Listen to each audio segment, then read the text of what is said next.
So today I am going to do a podcast with my mom. It is in our regional language Marathi. So now let's see what will happen. So माझा पहिला प्रश्न तुला आहे की तू मला थोडक्यात सांग तुझा सगळा प्रवास सांग.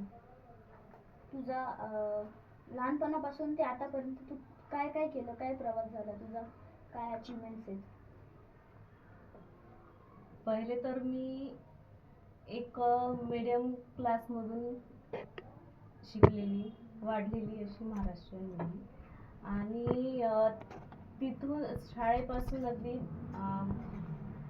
गव्हर्मेंट स्कूलपासून प्रवास चालू झाला आणि पुढे मी पॉलिटेक्निक केलं, कॉलेज केलं, त्यानंतर जॉब केला.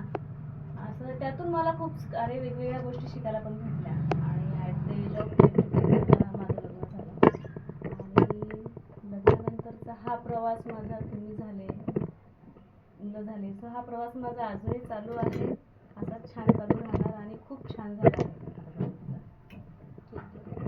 दुसरा प्रश्न आहे की तुझे माझ्यासोबतचे बेस्ट मुवमेंट्स सांग, जे आतापर्यंत बेस्ट मुवमेंट्स झाले आपल्यासोबत.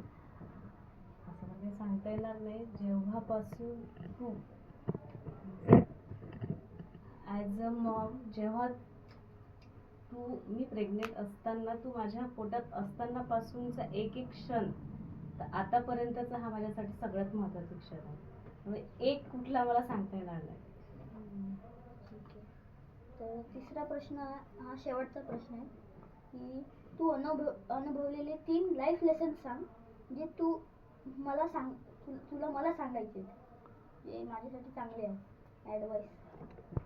एक तर मी माझ्या लाईफमधून हे शिकले की आपण कोणत्या क्लासला बिलॉंग करतो हे मॅटर नाही करत. आपल्याला स्वतःला लाईफमध्ये सक्सेस होण्यासाठी स्वतःकडे स्किल असणं महत्त्वाचं आहे, स्वतःमध्ये तेवढे गट्स असणे महत्त्वाचे आहे आणि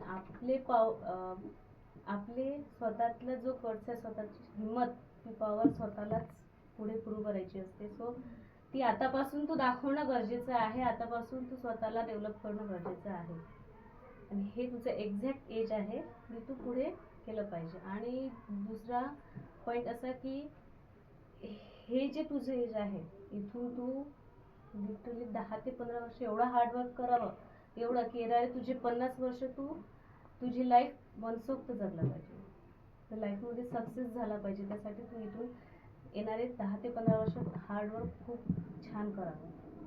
आणि तिसरं असं की be honest, be polite with everyone and be a Jayditya as you R.